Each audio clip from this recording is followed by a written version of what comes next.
Right, live we are, and we're up and running, and we have a guest. Thank goodness for that. Thank you very much indeed for joining us today. It is Talkin Con, a cup of tea with an Englishman in San Diego, and it's going to be a cool show today, I think, because we've got ourselves a great guest and some good news and some lovely little updates, especially when it comes to Comic of the Week, social media as well to follow, and yeah, lots of little updates, especially when it comes to WonderCon, even some San Diego Comic-Con stuff. I know we're miles out from that, but no, we seem to have it. So we've got some news. Of course, anything that you want to talk about, jump in on the comments. If anybody's saying hi already, we got Chuck Cook in the room. Hello there, Chuck. How the devil are you, sir? Yeah, jump in, say hi. Let us know what you're up to today, and how your weekend's gone. I know we've got one or two people who have been to various, like there's a couple of, like there was a film, like the Annie Awards that happened this weekend.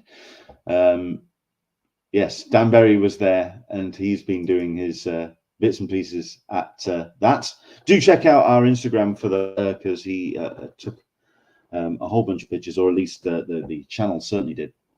Do check out the countdown, the bits and pieces when it comes to that. And yes, we've been looking forward to more of the same as he goes to other cons. Indeed, if you are heading to a con, do let us know what you're up to and where you're headed. Right. Who else we got? Andrew English. Hello from a London bus. I know that he headed to a con. It was an anime convention this weekend. Yeah, some more information about that, Andrew. Let us know what you've been up to, sir. Of course, anybody else who's watching, jump in. What have you been up to this weekend?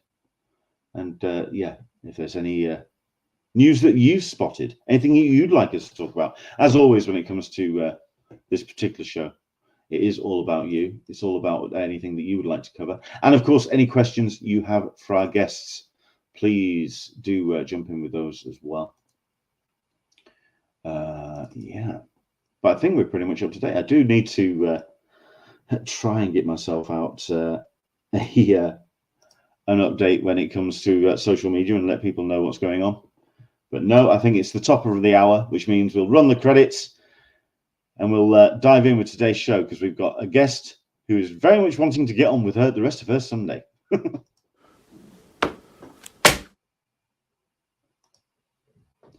At which point, I'd like to show the opening credits. And as always, it's giving us some grief, and it's not letting us show that.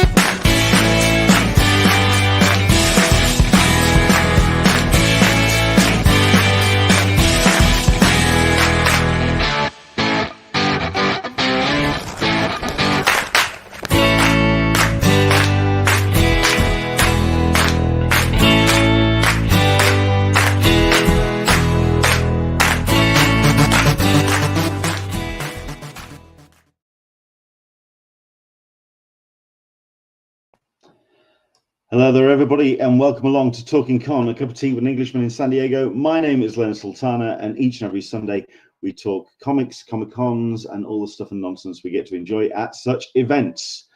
If, however, we've got ourselves a special guest, we kind of foreshadow all of that, and we put it in the background because we then focus on the person that we're talking to, which is very exciting for me today because we've got a very special guest, and I know that it's a very busy time for this particular guest because she's always got things on the go. I mean, if you ever look on her social media, or if you look at just what she puts out on various medias, yeah, she's a busy bee. So it's good to have our special guest for today. We have Alex De Campi joining us. How the devil are you? I'm good. You're the first time, like I'm actually in my new house outside New York City. And it's a bit echoey because everything is in boxes and I haven't unpacked yet.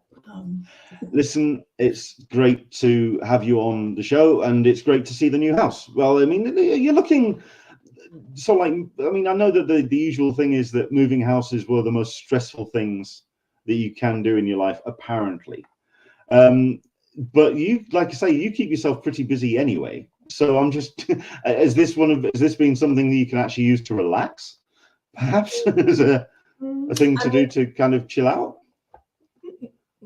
No, I mean, part of it is that we still have the apartment in Manhattan, and we have this house, and the apartment in Manhattan is going on the market very soon. So I had to tidy everything before I left, so the photographer could come in. And the thing about when you put an apartment, a New York City apartment on the market, is like it has to look like no one lives in it. Like it has to be incredibly minimal, and surfaces have to be clear, like not how normal people live.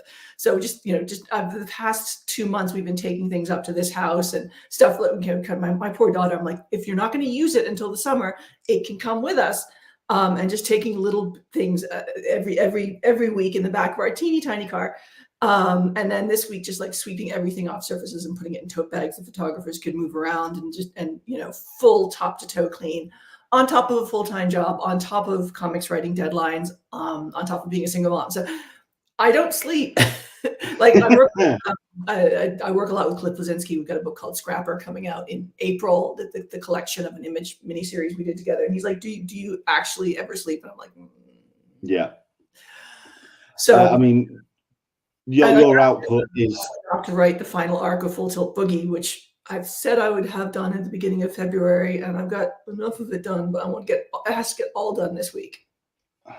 Wow. Otherwise, it just crashes into other deadlines.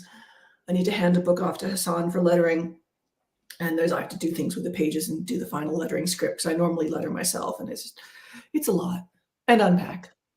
Well, yeah. I mean, I follow your social media, and I know exactly how manic it can get. You do keep a lot of plates spinning, so it's great. I mean, is that something that you enjoy, having that many kind of projects on the go, that many things kind of happening, or do you like to focus on a project until it's done to completion? How is your process like that?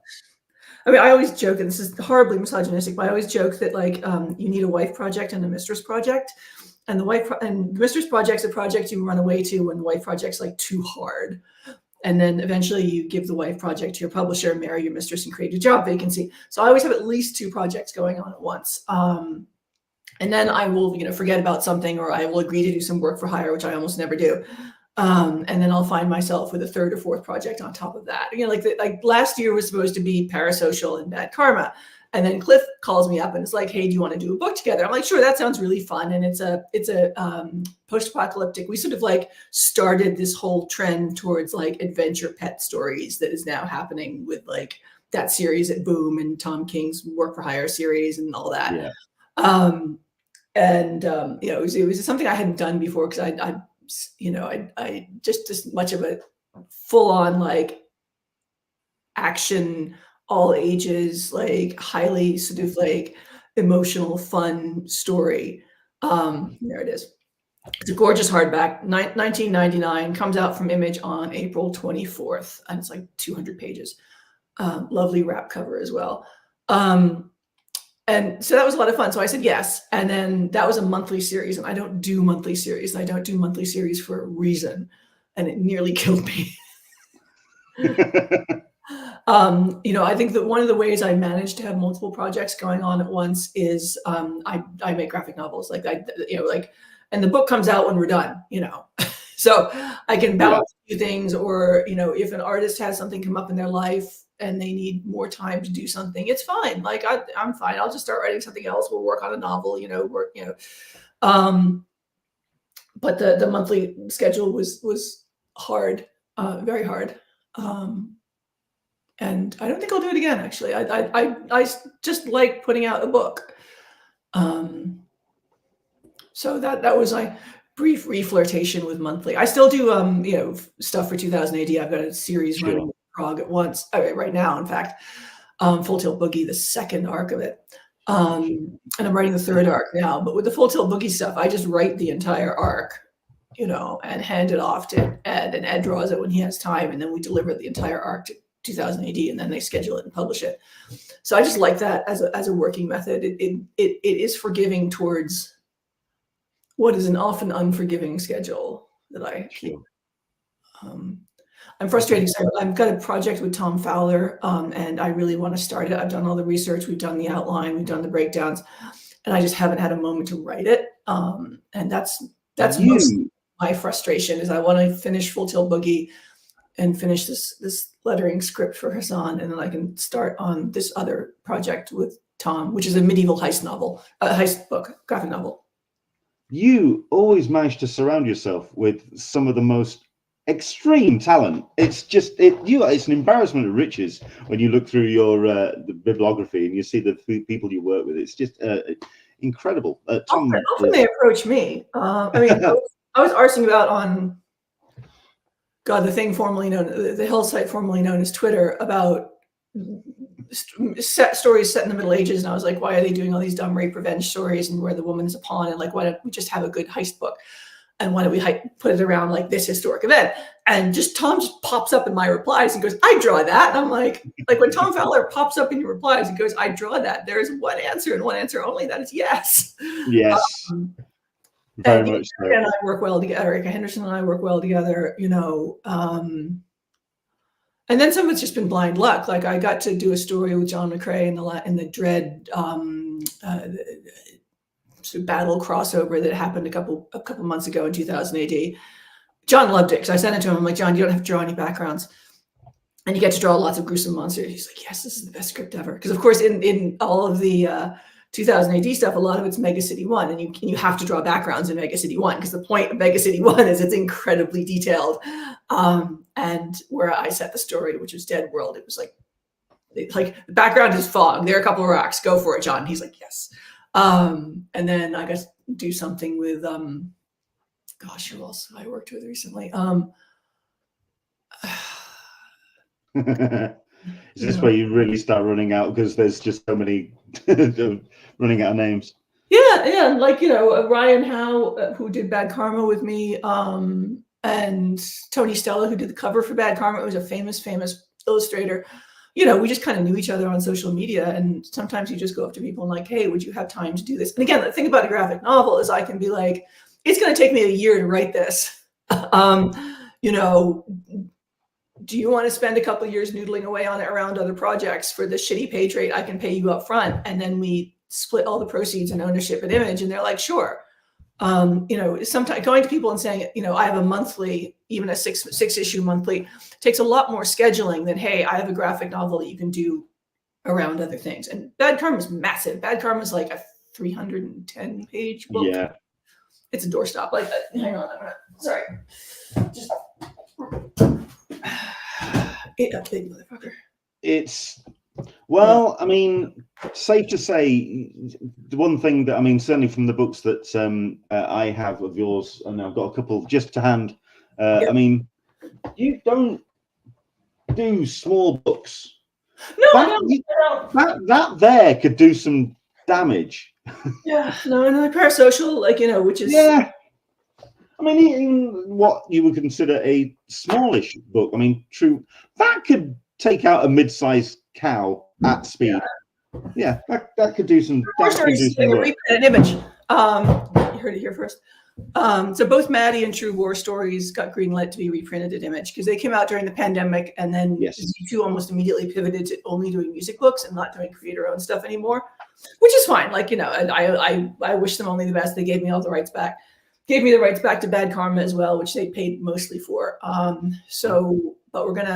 it's been a few years, and we're gonna reprint the books, and they'll be available digitally as well, which they were not before because Z2 didn't have a digital thing. But Eric's allowing me to put them out again, which I'm really psyched about because I'd love to do a sequel to True War Stories. It just that book had almost like, you know, zero editorial support. Like it was me and Kai against, you know, with a production department that was actively undermining us in terms of just screwing up most like basic you know, you'll notice the cover of True War Stories, the hardback is slightly off center. Like, yeah, that's because they didn't send me a spot. They didn't send me a. I actually thought that was kind of like to do with the wraparound, as it were. Well, no, what it was they didn't send me a case template. When you're doing a hardback case, you get the printer sends you a template, you pass it on to whoever's doing layout. They never sent me one, even though I asked for it repeatedly. Then when I was in the middle of traveling, they said, "Oh, the spine's a different width than we thought it was. Can you redo a version like with the correct spine width?" And I'm like, "I'm on the road. I literally can't. Can you just do the spine width yourself? It's not that hard a thing." And they went, "Sure." And what they did was just stretch the spine box. They didn't move everything else over with it when they expanded the spine, which is like kind of graphic design 101. Like that's like embarrassingly that's an embarrassingly low level fuck up. And I was like, come on. And I finally got it. I'm like, come on, guys. Like I had you do one thing, and I hadn't let them touch any of the other designs. I knew that their designer was self-taught and was just like, oh boy. Didn't know the difference between an extended version of a font and a regular, didn't know that there was a do not hyphenate button in the paragraph part of like Photoshop and Illustrator, so you could force it not to hyphenate weird things at the end of lines. Like it was just like, you know, and I was so used to Image, like everyone says, "Oh, Image does nothing for you," which is a lie. Image does some of the best copy editing in the business, because Image doesn't like when your books have mistakes in them. So like if you get fantastic copy editing, and then they also have an amazing design department. But what they will do is they will send you the case template, and they will make sure that like everything is going to work. And if they think it's not going to work, they call you and they're like, "Yeah, like your layout's kind of fucked. You need to do this or that."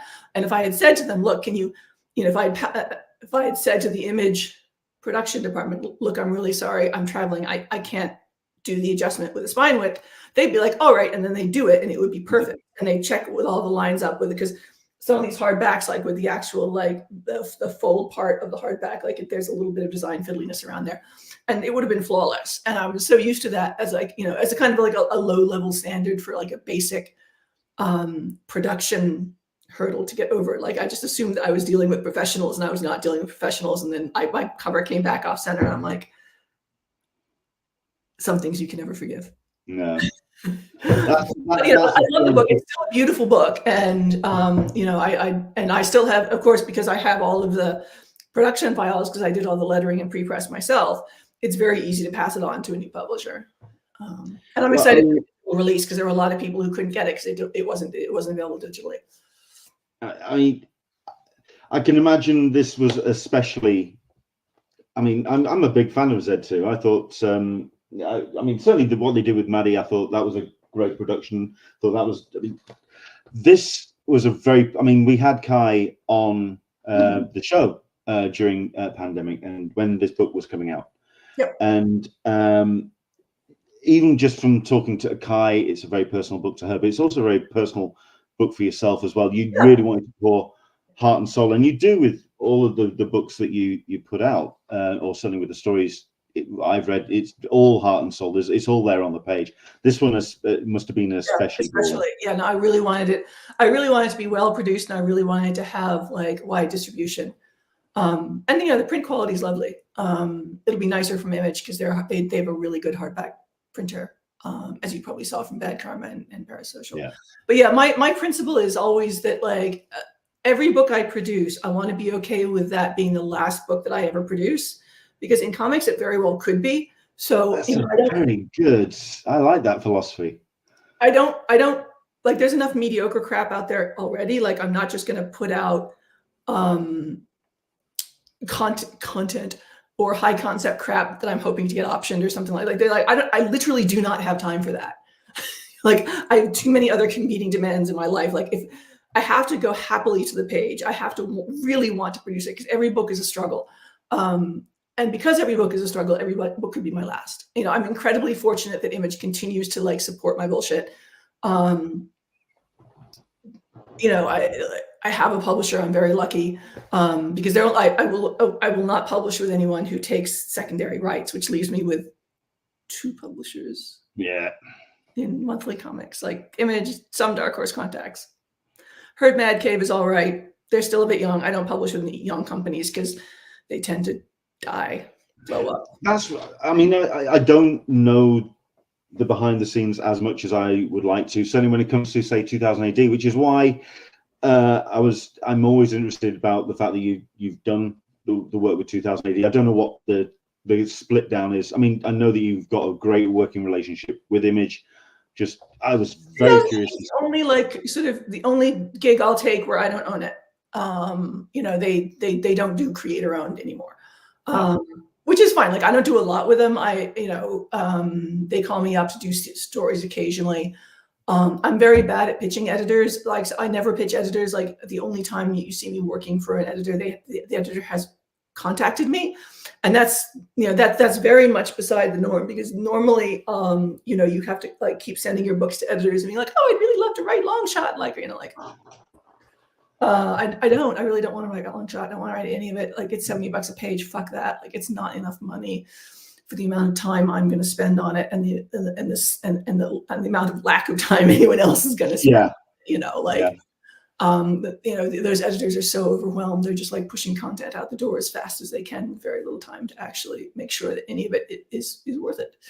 How much do you enjoy I love the monthly series. Like I'm the weekly series format. I really enjoy, taking a 5-page story and like dumping a double-page spread in the middle of it, and like this feeling of great space in a very compressed amount of pages is fun to play with, like the illusion of space. But I'm happy as I am. I just quietly like working on 2 or 3 graphic novels at a time in the background, and eventually they come out. Yeah. I mean, just for people who perhaps are watching this on a platform that may not be too familiar with Alex's work. I mean, certainly if you look for Alex on Google, and you'll see video director as the kind of like the first thing that comes up, but you'll see that, yeah, I mean, there's loads of other things you've got to do. It seems like editing seems to be a real passion, that so like taking apart and so like re-engineering and reconnecting elements. It seems like it's something that you really get into.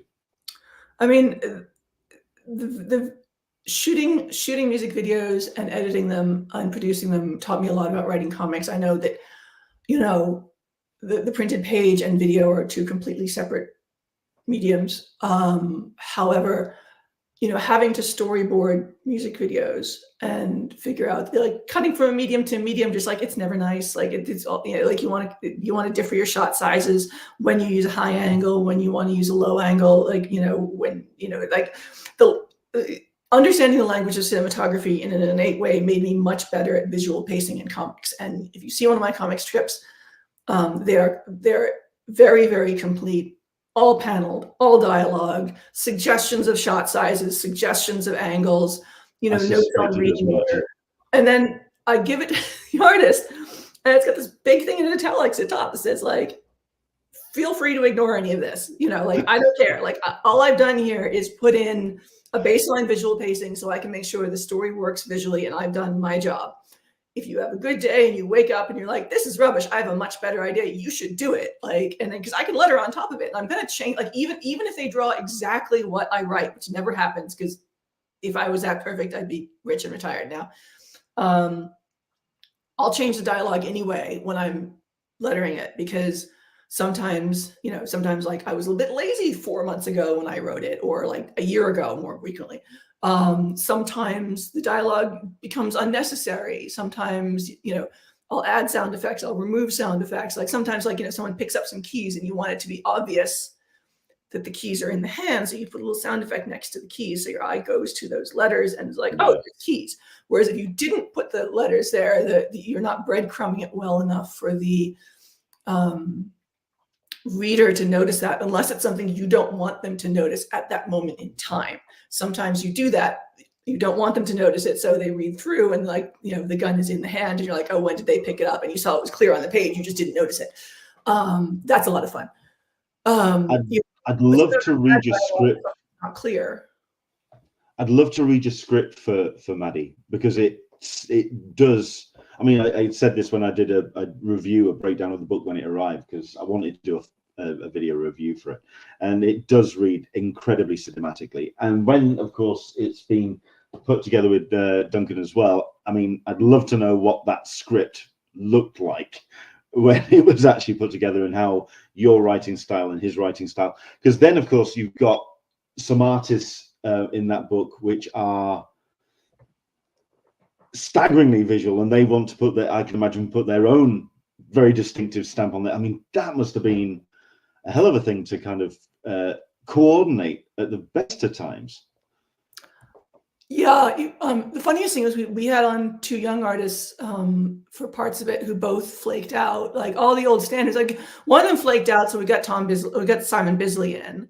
Well, okay, if you've got someone in the background, yeah, Simon Bisley just step in, yeah, all right. The one flaked out, and we got Raj Gogara in from Scalped. Wow. Who was a personal friend who knocked it out of the park. There's a third person who flaked. Who was it? And we replaced them with, I can't remember. But we replaced them with another like absolutely legendary artist, which was kind of funny. So we were like, let's give these new people, like, let's give some young artists like a place in this, and then they all just like didn't get their shit done. Wow. And then we called up Intimidating. Simon. Like, you know, Simon's famous for like taking a wee while because he paints it, and Simon was bang on time. Intimidation, maybe. I mean, maybe they saw the email chains and sort of like going, who on earth, who else are we talking to? Who else is in this book? We weren't doing group email chains because there's always at least 2 people who don't understand they should never reply all. If we did group email chains, like for something like the finance stuff and royalty payouts, it was all BCC, because I just, you know, like, yeah, I mean, like, I don't know, like, it just, you know. It happened. Funny thing was, one artist, she quoted me a rate. I said, that's not enough money. I'm paying you $300 a page, not $200. And I'll extend your deadline because I know you've got another deadline. And then the deadline was coming up, and I'm like, can I have some layouts, please? She's like, oh, I can't do it. Unreal. Okay, well, tell you what, let's bring it up to a little bit more up to date, because we've got we've got a comment certainly about a book that, like I say, we've mentioned, Bad Karma, which is a hell of a thing. And yeah, the comments are coming in. Thank you very much indeed to everybody for any questions and any comments that you have. I mean, Into the Blue Mister saying that Bad Karma book rates very well on my Akira scale. So yeah, well, I think he's talking about for size. I think he's talking about the actual scale of the actual thing, maybe not the actual the content of it. I mean, like I say, you've got plenty of books that are doing their rounds. Full Tilt Boogie as well. Dracula Motherfucker as well, which was one of my favorites. Yeah. Any special memories about that and working with Erica Henderson on that? Because that's another book that you kind of really swang for the fences on. Yeah, I mean, just, you know, I mean, Erica and I just had a lot of fun doing it. You know, I kind of, some books come slowly, some books come at you in a fever dream of a week's work, and Dracula Motherfucker was one of the ladders. It just like came out. And I think I'd left enough room in it that Erica could just experiment visually in a way which, you know, I thought was stunning. I loved her color choices. They absolutely make the book.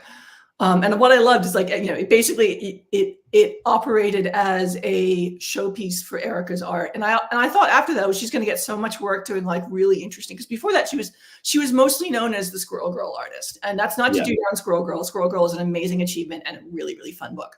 But it's a, you know, it's a middle grade, you know, comedy book. And she's continued to do books like that with Ryan North, with the primary writer of Squirrel Girl.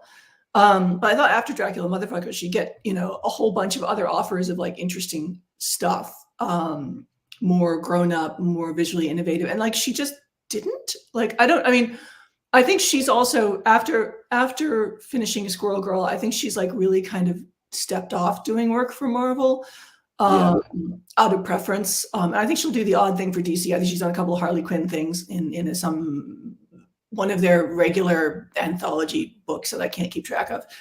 And they've been very well received. But like, you know, I'm surprised that nobody else has really grabbed on to Erica and said, let's do something absolutely buck wild, because she can do it. And the funny, and then, you know, you look at Parasocial next to that, which is like Dracula Motherfucker, like there's a different location every spread pretty much. It moves along like that. And there's no breath to it.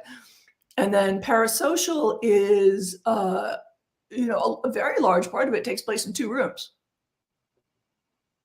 And that was kind of a fun thing for us in trying to make sure that like the location didn't become oppressive. I mean, the location was supposed to be oppressive and claustrophobic, but like it didn't, you know, continually figuring out how we keep the visuals fresh of these 2 people kind of circling each other in this very claustrophobic space. And that was a lot of fun. Like I'm very pleased with Parasocial. You know, I think the ending of it is one of the best things I've ever written. Just from how unexpected it is. And there are kind of like multiple twists at the end. Yes. That's a very good word to describe it. Yeah, more endings than Johnny Toe's election. But yeah, and we're slowly working on a 3rd book. Okay. Which is tentatively called The Intruder, after a Claire Denis film, because we are nothing if not incredibly stuffy and pretentious. The film inspired the book in many ways, but it's very different from the film. I like Claire Denis a lot.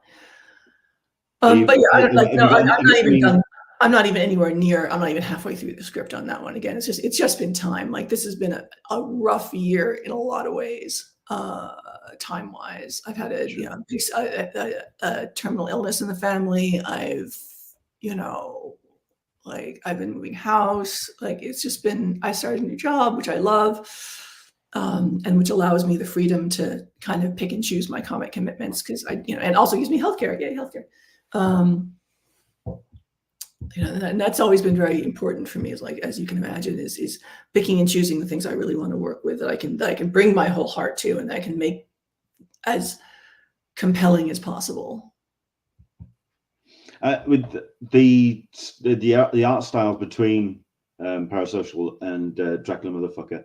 I mean, like you say, Erica really is so like she's at play. You can tell there's a real freedom with what she's doing on page, and there's a real kind of sense of okay, I want to try something new. I want to do something else with it. Is that what you're encouraging with this 3rd book as well? Is that let Erica run free?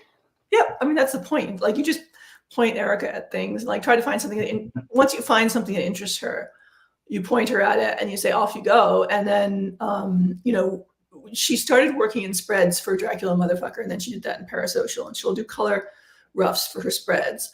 And then I will let her on top of those color roughs, and then she'll get them back, and she can see kind of where the thought balloons are going, where the bubbles are going, and like where the sound effects are. She can critique my sound effects. And then it's a very calm, pleasant process making a book with Erica. I've been lucky in that, pretty much all the artists I worked with this year, like Erica, Ryan and Dee on Bad Karma, which was an incredibly laid back experience. I mean, while Dee was in absolute hell over some color work on books that he wasn't getting paid, and people were saying they were going to give him a 28-page book and then handing him a surprise 64-page book with the same deadline, and then not getting paid for that. And then, Ryan and Dee and I were just like making this book really calmly and peacefully, and everyone was getting paid on it. They got the pages got done when they got done, and nobody rushed. And if someone else had to go do something for a month, that was fine. And you look back on those books as something really wonderful, like just because the process of making them was so artistically enjoyable. Same thing with Erica, working with Ryan Kelly, who's an absolute delight and who can draw anything. Like he needs to be drawing Dread. He really does. On Scrapper, and his stuff was bang on time. And, that was great fun. I'd love to do a book with Ryan, like where we actually start like from the beginning, working it up together, but I'm not going to have time. I'm not going to have time for that for a while, because I'm just spoken for. Yeah. Well, I mean, I'm going to kind of lead into something that I would usually do at the beginning of my interviews or my beginning of my conversations, which is conventions, because I know that when you've emailed and we've talked and you've said that you don't do I'm a too much. responsible guest. I don't go to conventions. You don't have time to go to conventions. You don't have time to go to these. I'm a single mom. I now only have one dog because the other dog passed away, but and a cat. So anytime I go to a convention, it's incredibly expensive because of the pet boarding. I have to bring my daughter, take her out of school, you know, and then she's not going to be like, we were a special guest at San Diego last year, which was fun. However, I was going to lead on to, yeah. We got in on like the Wednesday. I mean, we spent a lot of time in the pool. I had a bunch of panels with Cliff and Duncan Jones, who came down on Friday and Saturday, and an image panel with Ran V, and then a bunch of people who didn't show up. And then Sunday, you know, like Thursday and Sunday, we just took off and saw San Diego. I mean, I had my 12-year-old with me. Like I took her onto the con floor for 90 minutes on Saturday morning when it first opened, half an hour of which was spent waiting in the Viz line to buy the Viz's special edition books. Kiddo wanted the Junji Ito hardbacks. I'm like parenting win at 12, bless her. And 15 minutes was in the back of an image panel, and then on the way back we bought a stuffed animal, and then she's like, you know, I'm done, let's go to the pool. And that's all she wanted. Like she doesn't read comics, she doesn't like care about Marvel or DC or superheroes. I mean, she reads a lot of manga, but like the floppies, and that's one of the reasons I do graphic novels, is I've watched my girl child like grow up with, you know, the ability to read all of this stuff. Just, you know, it's all in the house.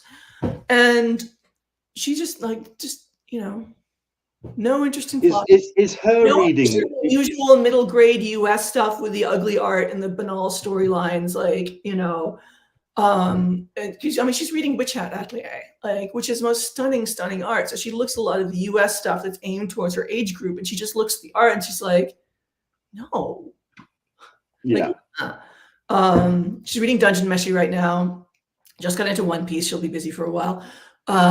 You know, but I love watching what she picks out. She got a book token for her birthday from her Nana and Granddad. And so we went to Barnes & Noble and we were wandering around the manga section with her and one of her friends from school and me. And I'm like buying like Homunculus and like, you know, the Blame and the collected Monster edition, because Naoki Urasawa's Monster is very much what taught me how to write comics and like how to create a page. And so like I read it because it hadn't come out yet when I started writing. It hadn't come out in English. So I was buying it at Angoulême when I lived in London in French, reading it I've read 7 volumes of that goddamn book in French. My French is not that good. So I'm like, finally, as a treat, she can have it in English in the nice big edition. Nice. So I'm like buying all these books and Inio Asano and she's buying like Dungeon Meshi and another comedy one. But yeah, she reads really interesting stuff. And like, I love it. I love watching her read, but it's weird to see like how much US books and especially US Marvel and DC books are just, you know, just not of interest. Well, I mean, I'm seeing that a lot of not just of the younger reading generation, but even kind of like as the evolution of readership is happening, Marvel and DC is very much more for those that can afford a $5.99, $6.99 book, and the rest of it. And the rest of it is more, okay, what we can afford and what we want. And is the books that she's reading influencing your writing? Are you trying to perhaps do anything to be on her radar that she'll read? I mean, I got to point out a couple of my books at Barnes & Noble to her and her friend, and the cover blurb I did for King in Limbo, which is a Kodansha book, very good book, which was fun. It's like, look, Mom, jump scare! And like, there's like bad karma on an end cap in Barnes & Noble, sold out at Parasocial. But you know, I am working on a book with Carla Speed McNeil. That's a middle grade like animal adventure book. It's kind of like, it's very kind of Miyazaki meets something like like Rats of Nim, or you know, like sort of an old Ralph Bakshi like Hayao Miyazaki story. And that there's a lot of like real like serious peril, and a lot of like significant emotional consequences. And I think a lot of that's missing from middle grade books in the US. There's all this very kind of like, let's do funny. I mean, God bless Dab Pilkey, but like, and truly like the way to appeal to an 8-year-old, it's not hard. It's farts.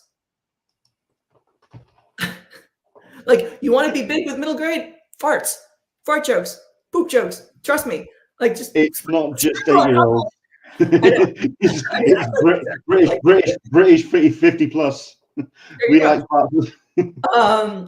When you brought up on Monty Python and yeah, exactly. Yeah. So but like, and there's some real like low level like groundling humor in there as well. But we wanted to do this grand adventure, and I've never been one that like really felt the need to do a lot of like super excessive violence, like physical violence, because I don't need to show someone's guts being ripped out to make you feel really uncomfortable in a book. Like, I can do that with writing, like with actual characterization.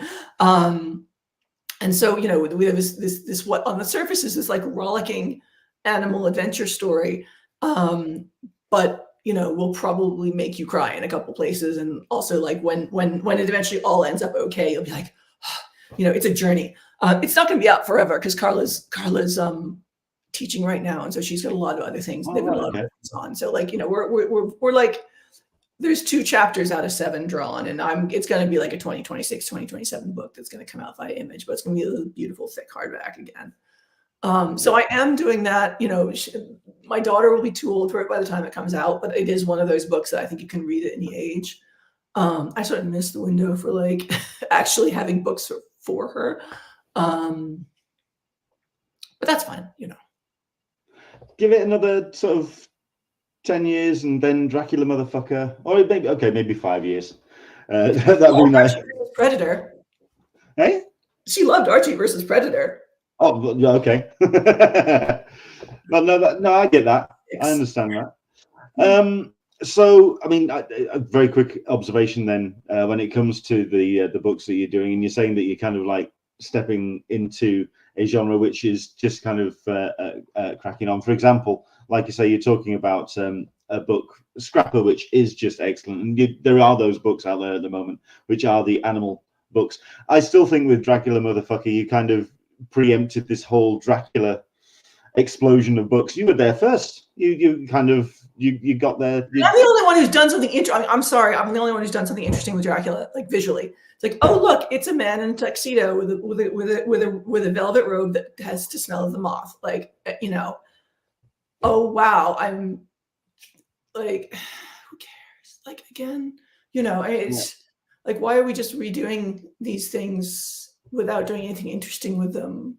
With the Skybound one, I can kind of understand, because they were obviously tying in with the Universal Monsters legacy of it all, and I'm also a big fan of the artist of that particular book. But no, I get it, and I totally understand what you're saying as well.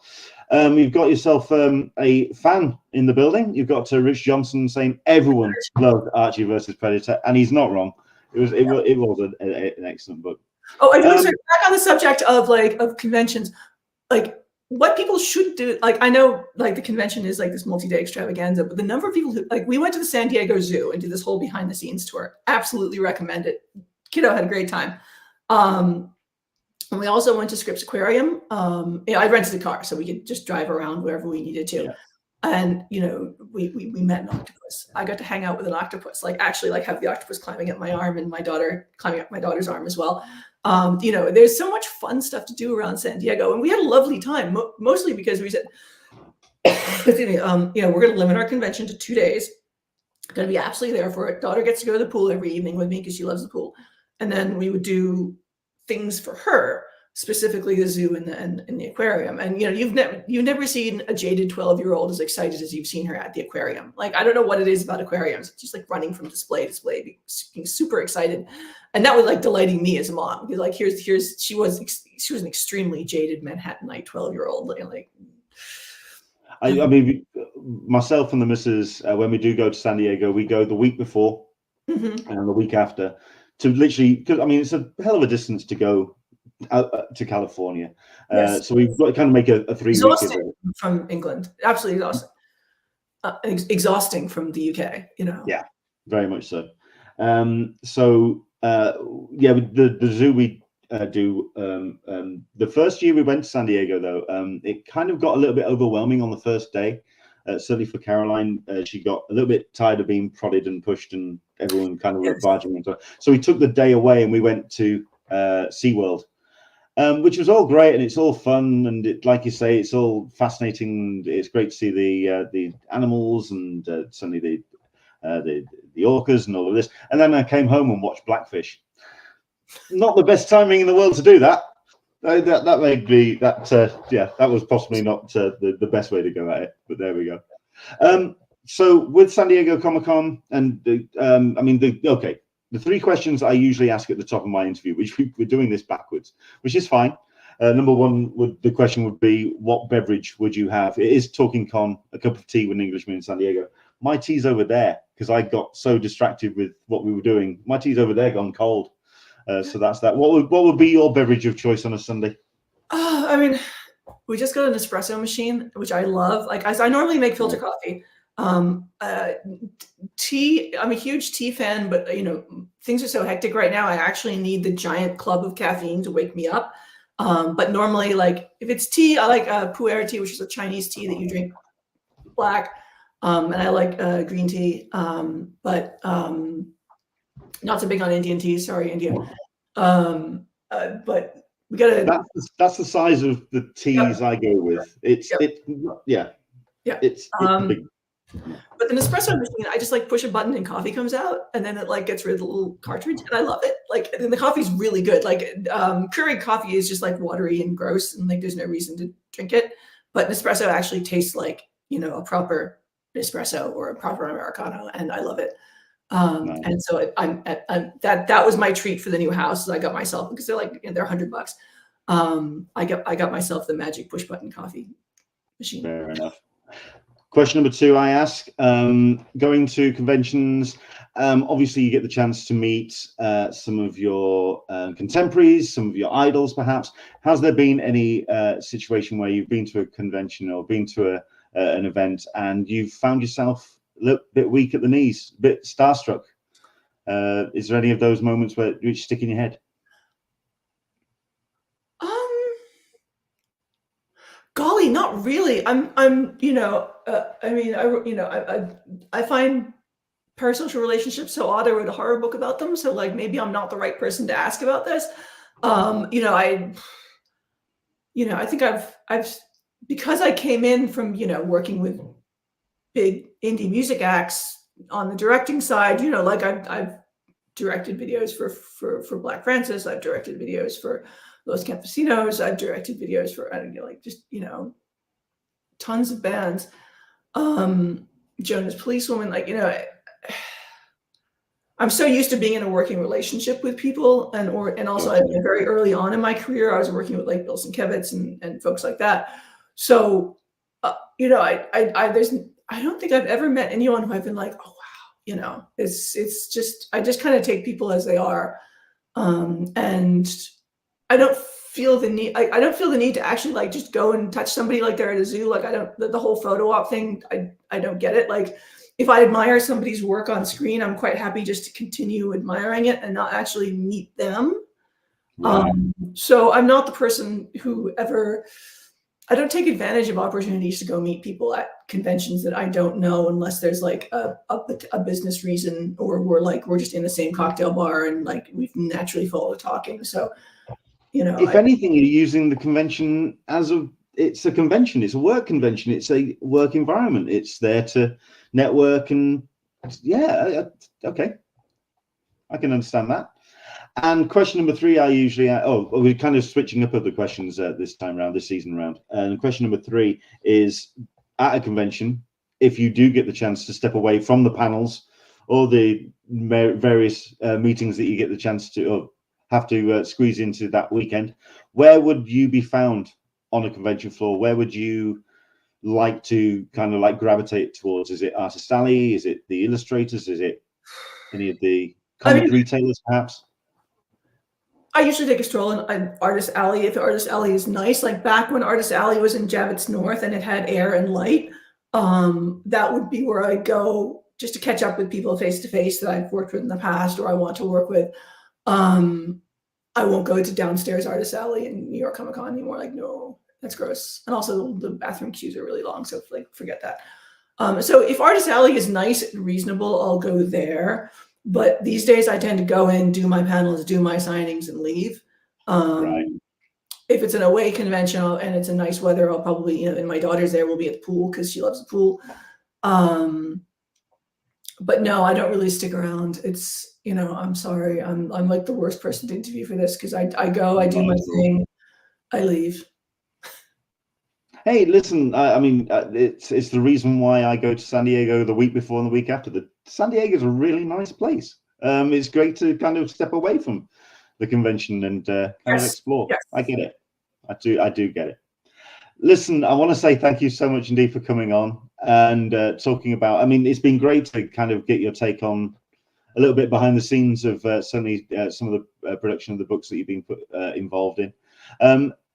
I think we've also talked a bit about stuff that's coming a way down the pipe, but let's talk about very quickly to wrap things up, things that are coming up now that people would, I think, be entertained by checking out. Well, out like literally this week, where I think on episode 3 of my 11 episode Full Tilt Boogie art in the 2080 weekly Prague. You can get it digitally if you're in the US or in the UK and don't want the paper ones. Full Tilt Boogie is very much my love letter to kind of the Japanese space anime I grew up watching as a kid. So, you know, like Gotcha Man and Battle of the Planets, Star Blazers, which was the name for a space battleship Yamato in the US. I don't know I don't know whether they shared the American redub in the UK or you guys had your own dub. No, we shared it. Okay. It's only very recently we're starting to get kind of the good dub. UK centric, but no, we kind of got what the Americans got. Yeah, but I mean, it's about a gal T in the white crop top there with her cat who's named Cat. And her grandmother, and she runs she's essentially a space bounty hunter. She's got a spaceship and she like is fully embedded in the interstellar gig economy. In rescuing a young prince from debtor's prison, she accidentally restarts a 1,000-year-old war. And then things progress very badly from there, and she essentially becomes the galaxy's most wanted with this like Super Sentai force coming after her. And it's been a lot of fun writing on a really huge canvas and in a way where it's not everything is pre-planned. So it's like very improvisational, spur of the moment. And I'm writing the last arc right now and tying it all back to the first arc, which is tremendous fun. And it's all drawn by Ed Ocaña, who's Spanish and who does a lot of work in French BDs, and you can see it in his art. Like the art is fantastic. So I highly recommend picking up that. There will eventually be a collected edition of all of it. There's a small collection of the first story, which was, this actually came out of Regened. Like Regened was a divisive book for 2000 AD, the all ages book. And I think a lot of people I had no problem with it. Grumbly about it. Like people don't, sometimes people don't like new things. Like it's like the what's 2000 AD doing? And because 2000 AD has never been for kids, like that's the thing. If you, I mean, I do a couple of conventions here in the UK, and there's one that's geared around 2000 AD and British art comics, and the demographic is not up for change. Nope. But for some reason, out of all of Regened, they likes Full Tilt Boogie. I don't know why. Maybe it was just, you know, again, I don't write down to kids. I, you know, like the rules for writing for kids are very simple, like no swearing, no blood, no sex. Like, fine, I can do that. We had to change something into robots so we could blow them up without blood, you know, big deal. But I think there's still like whole emotional consequences, and there's a lot of horror in the story, like quiet horror. Like one of the things that really impresses me about a lot of Japanese sci-fi is the ability to have, like, again, significant emotional consequences and just have moments of great humor and levity, and then have moments of really eerie horror, like in the same chapter. And so that's one of the things I was trying to do with Full Tilt Boogie, and readers responded to it. Like, I think, you know, it got enough positive letters that 2000 AD wanted to continue it, and I've gotten 3 for, you know, the first arc, this second arc, which is my favorite so far, and then the final arc, which I'm writing at the minute, and there'll eventually be a big collected edition of all of it. But that's been a lot of fun for me. Again, you know, when you spend 3 years working on something like Bad Karma, or a year working on something like Parasocial, you know, I mean, you just want to do something different. You kind of like want to do like a different, even though my writing, I don't think differs that much. Like, I like the ability to try new things. You know, Bad Karma is all set in a very realistic world. Like, there are lots of uncomfortable conversations in cars, and lots of action. You know, Parasocial is set in a very small physical space and is very claustrophobic, like psychosexual thriller. And then Full Tilt Boogie is like, I have all of space and time at my fingertips. So it was fun to have that sort of variety in it. I mean, you know, you look at someone like Ed Brubaker, who does this, like, really, like, I mean, he's amazing at it. Don't get me wrong. Like, this is not to just Ed at all. Ed is a truly gifted writer, and everybody knows it. But Ed and Sean do these, like, noir action, like violent action noirs, and they just keep, like, he's moisturized in his lane, you know, like, happy. As he continues, I could never do that. I would just be like, oh, I've done the violent noir, and now I want to do something with animals because it's different, even if it is also violent and slightly noir. My cat says hi. Oh, hello. Mine, thankfully, is not stirring. He's over there, and thank goodness he's not playing up tonight. He's been a good boy. This one will go on any video call, like all my work calls. They all know her. My dog is behind me on his bed. Had to be brought in here because otherwise he'd be like walking up and down, being upset. No, it's you haven't paid attention to me for 45 minutes, Mum. What the hell? Oh, absolutely, yeah. Like, no, I also know how wonderful she is. Oh, bless. Oh my. Oh, okay. Ruffles. Lovely. Oh, it's gorgeous. She knows it. Ma'am, do you want to get down now? You are not happy, are you? No. Well, apparently, I'm doing this call with a cat on my shoulder now. Fair enough. But yeah, no. Okay. Doing Full Tilt Boogie was a great change from what I'd done previously, and then the book with Tom, which is a, you know, medieval heist book, that's different enough that it feels refreshing to concentrate on for a couple of years. You know, the book with Carla is all written, the animal adventure story, which is set in the Deep South, which is a lot of fun. Like, because again, I've never set anything in the Deep South, but they're from Louisiana. And so they're having a lot of fun, including, you know, animals that they grew up with versus, you know, my Yankee roots here. We don't have as interesting animals as they do down in the Deep South. You're getting definitely the distraction. This is brilliant. It's like Jaws. I'm gonna keep doing this. Dun, dun, dun, dun, dun, yeah. Excellent. Well, listen, thank you. I'll let you get off and attend, because I mean, it's a well-worn phrase, but it's one that I appreciate in the house as well. Dogs have owners, cats have staff, and I appreciate you are back. Yeah, you're back on the clock, and someone's really wanting you back on the clock. So we'll let you get off. Enjoy the rest of your Sunday. Thank you so much indeed for coming on. Where can people find you and what you're up to? Because we kind of talked on Blue Sky.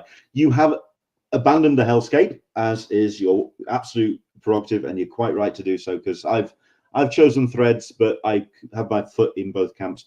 Where can people find you and what you're up to and updates for what you're doing? I'm on Blue Sky in order of like frequency of visiting. Blue Sky the most, Instagram second, even though I never post, but I do look.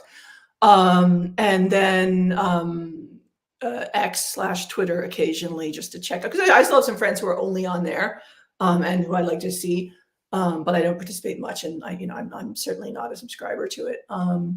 But I'm on all of them. Like, the nice thing about having an odd name, I'm on all of them as at Alex De Campi, no spaces, all one word, and you'll find me there.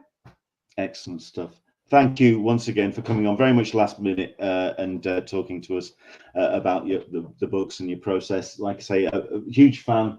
And if anything, this has given me an excuse to get Maddie back out and reread this, because while I read it when it came out and I do read it on occasion, it's been a while. And I think the reason why is because it is so, there's such an emotional investment in the book. It's I'm not going to say it's a tough read, but it's something that you have to. Well, I mean, we had people not steel yourself for, but yeah, you know what I mean. Like the people whose stories we told showed us an enormous amount of trust. Yes. And we worked very closely with them throughout. So like everybody saw their story at every step of the process. So that they felt like they were represented correctly. They had, they had input choosing the artist, like everything. And, I'm really proud of that. I think it hangs together really well as an anthology simply because one person lettered all of it. So even though there's different artistic styles and the stories veer from like comedy through tragedy, and sometimes in the same story, there was this like foundational, like, balloons are all in the same font. There's the same lettering hand throughout. All the fonts are all the same size. Like it's cohesive. And there's that lovely interstitial art as well. So you can still get True War Stories from Z2. You have to go onto their web store, z2comics.com, and then True War Stories. You can still get Maddie. I would encourage people to do that if they want to read it. It'll probably be a year and a half before we get around to actually re-putting it out through Image. So yeah, like if anyone is like, "Ooh, that looks interesting," all the proceeds from True War Stories are to charity. Whether Z2 is actually paying it, I'm not sure, but they better bloody do. Yeah, I mean, they get a nice tax write-off, so I can't imagine why they wouldn't. But especially with Duncan's film coming out soon, the Road Trooper film. Sure. Folks should look into Maddie. They're both books I was really, really proud of, and they were done in the middle of the pandemic, which was. And quite right too. Alex, again, thank you very much indeed for your company. Enjoy the rest of your Sunday, and thanks for coming on. I really appreciate it. Leonard. Thanks a lot. Excellent. Take care. Thank you. How cool was that? Yes, do check out Alex on the various social medias that she's on. Blue Sky, like she says, she's on the majority of it at the moment, and hopefully we'll see some more updates for other books that she's got coming down the line. Like I say, there's a couple there we were talking about, which I've been a big fan of, and yes, do check out her work, and thanks to Alex for coming on. Right, we've lost our Instagram crowd. We do try and keep the episode within an hour, but you know what? If we've got Alex to talk to, that's exactly what we're going to get the chance to do. So we are going to talk about some bits and pieces which have come across my radar over the last week or so, and hopefully if there's anything that you want to talk about, by all means jump in and let us know if there's anything that you would like to talk about.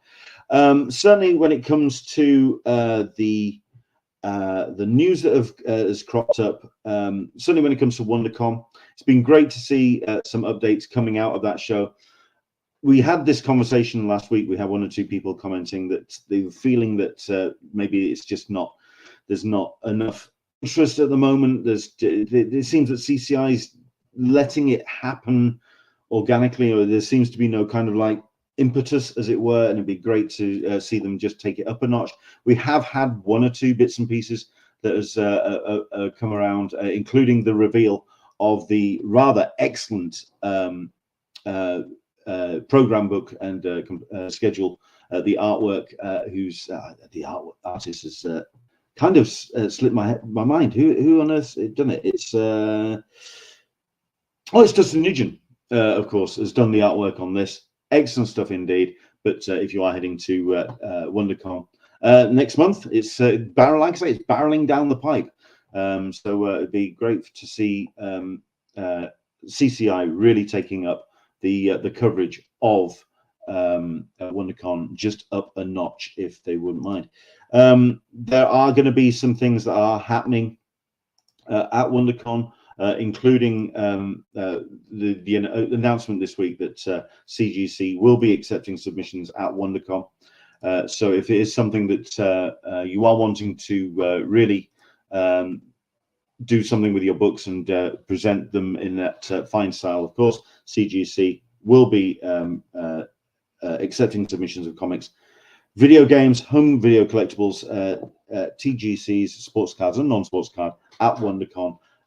And that's going to be happening at the booth. So if you wanted to check that out, go to cgccomics.com for all of that information. Yes, if you are a hardcore collector, one of those people that does their best to get their books protected, yes, get yourself to the CGC booth, and that will be happening live on the convention floor in March. Okay, what else we got? We do have some information when it comes to WonderCon and your badge shipping. This came from CCI. Like I say, there's been one or two things that have been talked about, but like I say, it would be great for them to really share stuff about the guests a bit more, and talk about the floor, and talk about just the interest in the con jacked up a little bit. But no, they have turned around and said on there to update your badge shipping address now. Like I say, it's a case of getting your badges out to you, and yeah, do get that through, especially if you get your badge bought by February 20th. Which is 2 days' time. You get your badge information updated. It will be eligible for advanced shipping. Make sure you have your primary shipping address updated by February 20th. So you've got 2 days to do that, to make sure that your badge is heading in the right direction for the March show. So there's that. And the other thing that did come from CCI, or at least it got spotted by a CCI fan, because the page got updated and someone started paying attention. It is about something that's happening. Yeah, February the 5th to the February the 9th. Of course, you may have heard about this. 2025 for Comic-Con the Cruise, sailing out of Tampa on the Royal Caribbean Serenade of the Seas. I was interested in this, if anything, because, well, as a different take on CCI, and it is a full CCI event. So it's part of that whole agreement that was being put together of expanding the CCI branding, whether it was going to come to Europe, whether it's going to go to Japan or Dubai or wherever, that whole franchise element of CCI. Well, this is the first thing that they're going to go with, which is the inaugural voyage of the Ultimate Fan Adventure. At which point, what's going to attract people to something like this is, of course, the talent. So I did have a look, and I thought, what is going to be worth quite a sizable amount of cash to number one, get myself over to Tampa and then do the whole cruise thing? What would actually draw me? And then we see who's actually being invited. Warwick Davis. I'm not going to say would show up at the opening of an envelope, but the envelopes he chooses are particularly of a fine note. And he's also a gregarious kind of guy. So yes, small guy with a big character. Yeah, so it's good to have Warwick Davis showcased. Likewise with George Takei, Ernie Hudson, of course, from Ghostbusters, and his profile is going to get stellar with the release of the new film coming out. Mary McDonnell, interesting guest, and a real interesting person to listen to as a guest, as somebody who has done a panel with Mary McDonnell, and have her very measured answers. She doesn't speak fast or out of turn. She is very much somebody who considers what she says. Very interesting guest, very cool indeed. Michael Trucco, of course, from Battlestar, so that would be good to have those two, and I can imagine they will have them on the same stage at the same time. And you've got Rob Perlman, author and industry insider. I did skip over, but she is going to be the guest host, so she's been taken on board, no pun intended, on the Comic-Con, the cruise, as the kind of the premier guest on what would be their main stage, I can imagine. But yes, tickets are available to book now for this thing.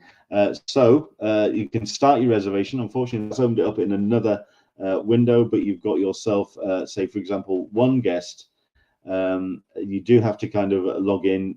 Thankfully, it's got my username and password, but you've got the likes of suites, balcony staterooms, ocean room staterooms, and interior staterooms. They are currently booking on the website. So if you do want to head to the comiconthecruise.com, find out more, and would be possibly in your radar. Maybe it's something that you would be interested in. Have you been to a con on a cruise ship? I know there are people are doing more and more often. CCI are taking it on board. I'm going to have to stop saying that because that's just, yeah, you get the idea. It's something that they're taking on. Let's see what's going on there. But there we go. Comic-Con the Cruise taking on the tickets and bookings for that particular event. Right. That we're adding to the show when it comes to things to feature. Certainly when it comes to let's just check that I've got the right one here. Have I no, I need to just check on this because yes, I've kind of updating things that I'm doing over the course of the show. And certainly for number one, it is social media account. I want to say thank you so much indeed. I'm just hoping that I've actually got the window still open. Yes, I do. It's down there. And I want to say thank you to everybody who has supported me on my Threads account because I had a look for the first time in a little while at just how many followers I've got. This is live and I'm over 1,000 followers. I'd like to thank everybody who's followed me on the Threads experiment, Englishman SDCC. I really appreciate it. It is where I am making my home now. I know that we are sharing this on Twitter. Hi, Twitter. And I'm still going to call it Twitter because, you know, Extra doesn't quite work for me and certainly doesn't X anyway, x.com. Yeah. Anywho, I am, I post predominantly on Threads, but so please do follow me on there. And I'd like to thank the over 1,000 people that have joined us. We've got Rich Johnson who's watching. Will Comic Con crud exacerbate on a Comic Con cruise? You'd think so, considering that when COVID kind of like exploded, it was the cruise ships that really kind of took it and ran. Next thing you know, you had plague ships coming into port, and it was, yeah, you'd think. But the one thing that you learn from being on a cruise, and I have, it's all very much like an aircraft carrier in that everything is very processed. If you are going to catch something, it's because there is a lot of people moving around a ship in close quarters. But there's a lot of air con, and there's pros and cons to this particular exercise. Who knows? I think anyone who's very much taking that statement seriously, will con crud exacerbate on a Comic Con cruise? Have a look at there are a couple of websites out there which talk about health outbreaks on cruises and chart the evidence that's happening. I'm not going to point you in the direction of certain sites, but they are there. See what the numbers are actually like and whether it's something that's attending a con on a cruise ship is actually something that would appeal to you. Who knows? Once again, then, thank you very much indeed for supporting me on Threads. Really appreciate it. So, the social media account of the week. Again, if there's someone that you would like me to support, do jump in and let everyone know what's going on with the people you would like to support. Let's just check that I've got the.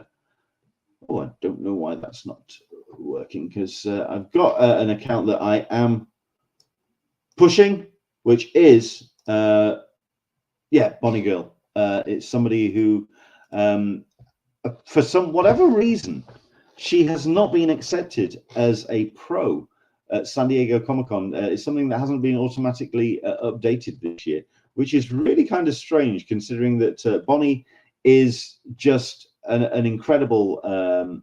Not only is she a fixture at San Diego Comic-Con, but also just conventions generally. She's a established writer. She does a lot of work for Lucasfilm and Disney. She knows her stuff, always has done, and she's somebody who I heartily recommend following. Threads.net/Bonnie GRL, and yeah, that is my social media recommendation of this week. If you go out ahead, I am going to do my best to try and follow or recommend people with less than 1,000 followers. So see if we can get some people that really kind of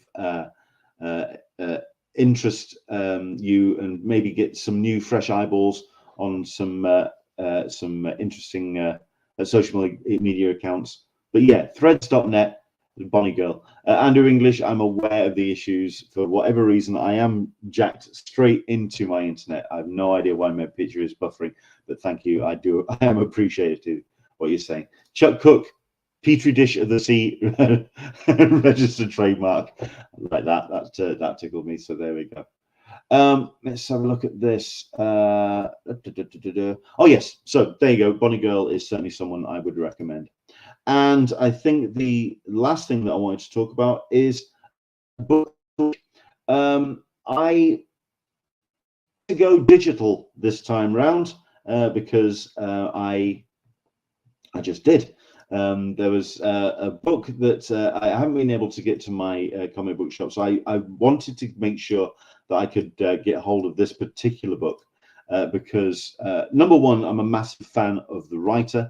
If you have watched this show enough, you know that I am such a huge fan of Alex Packnadel, and what he has done with this particular book from Marvel, Nature / Nurture, which is the collected trade back for Red Goblin, came out on Wednesday, and I made sure that I got myself a copy because what Alex and Basil de Campana have done with this book. It says there as a review tagline: effortlessly plotted with depth, tension, and impressive character work, focusing very much on the writing in that particular review. And it's quite right to do so, because what Alex is doing is pouring his heart and soul, like he always does with his books. Even when he's given a prospect like a Marvel character, he doesn't mess around, and he always goes and pours something very personal on the page. And what he's done with Red Goblin is something that I would heartily recommend. This is my book of the week, and certainly the artwork backs him up as well, because there's some real dynamic pages, which, as you can understand, with a Venom kind of side tie-in. Yeah, what Alex, when I heard that he was doing Red Goblin, I thought to myself that he was kind of sullying himself with the mainstream and with the big two, especially when he had done such really personal work in recent years, recent months, to then go in to do Red Goblin. But then when you speak to him and when you read the book, you understand that he's not just throwing out a disposable monthly title. Certainly when you read it as a collected trade back, you understand there's some real spine to it, and there's some important topics that he wants to talk about in terms of family, in terms of the relationship you have with that family, how I mean that old classic quote of they fuck you up, your mum and dad. Yeah, when your adopted sibling also doesn't exactly help. Red Goblin is it's also in trademark Alex Packnadel fashion, a hell of a easy read. It really flows and bounces off the page, but he's really kind of talking about stuff that's very important to him. You can tell from every page. Do check it out. Like I say, it's a trade back that came on Wednesday. It's available now. Pick it up wherever you get your comics. And yeah, Red Goblin is my comic of the week this week. And I'll be doing another one next week. Is there a social media account you'd like me to share? Is there a comic that you would like to recommend? Do jump in. Contact me on Facebook, on Threads, on Blue Sky, on Messenger, wherever you find me at Englishman SDCC. Please do jump in and recommend what you would like me to spread the word about on this particular show. It's been an hour and 15 minutes, so I think we'll crack on and let you enjoy the rest of your Sunday. Thank you so much indeed for joining us today. We had ourselves Michael P. turning around and saying, interesting guest. Wasn't it just? Alex really did knock it out of the park for us. First time I've spoken to her, and I could have carried on talking to her for quite some time. There we go. Also asking about, has anybody heard news about professional badges? Again, this is what I mean by CCI not getting the wheels turning yet. They kind of are there. They're in the office. It's now just a case of what they're going to do with it. But there we go. But no, thank you so much indeed for everyone for watching. Andrew English, see you next week. Now back to editing. And yes, it was Michael P that put it up. I am going to actually do a bit of a video bridge between each of the sections that I do on the show now. Yes, do make sure about liking the video, commenting below, sharing the best you can, and of course, any kind of comments that you have. Comment below, let us know, and if there's anything you'd like us to add, change, include with the podcast, do let us know, and we'll do what we can for next week's episode of Talking Con, a cup of tea with an Englishman in San Diego.